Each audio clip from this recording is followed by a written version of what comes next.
আমি তো প্রথমে বলেছি, হ্যাঁ, তারপরেও আমি কিন্তু প্রথমে বলেছি, তারপর আমি অন্তর থেকে একদম অনেক অনেক শুভকামনা করছি গুলশানের চামেলির ছবিটির জন্য।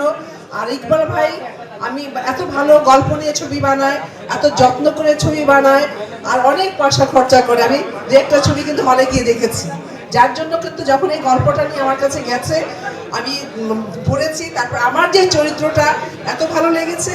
আপনারা সবাই এখানে জানেন আমি অনেক বছর থেকে কিন্তু কাজ করি না, অনেক ছবির অফার আসে, কারণ এখন আমাদের ওই সময় না যে বছরে কয়টা ছবি হলো ওটা গোনার। হ্যাঁ, বছরে 1-2টা ছবি করতে পারি যদি চরিত্র ভালো হয়, গল্প ভালো হয়, ডাইরেকশন ভালো হয়। তবে এই গল্প তো মানে এত সুন্দর একটা গল্প, আর এটা ইকবাল ভাই তো একদম কি বলবো, এটা তো নতুন করে বলার কিছু নাই। উনি একদম পরীক্ষিত একজন পরিচালক, একজন প্রযোজক।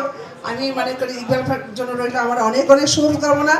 আর আপনার গুলশানের চামেলির জন্য রইল অনেক অনেক শুভকামনা। এখানে আমরা যারা আছি, বিদেশি একজন, বিদেশি বলবো না, আমাদের পার্শ্ববর্তী দেশের, তারপরে একজন শিল্পী, ওই হিসেবে কিন্তু আমি দেখি না শিল্পী মানে সেই দেশের হোক না কেন, আমরা শিল্পী। এখানে কোনো দেশ বিদেশ জাত বিভেদ নাই।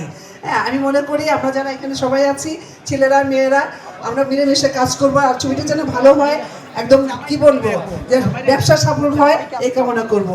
আপনারা দোয়া করবেন, ধন্যবাদ। আর আপনারা যারা মিডিয়ার লোক আছেন সবসময় কিন্তু সুন্দর সুন্দর প্রচার করবেন, আপনার সাথে থাকবেন। ধন্যবাদ, থ্যাংক ইউ।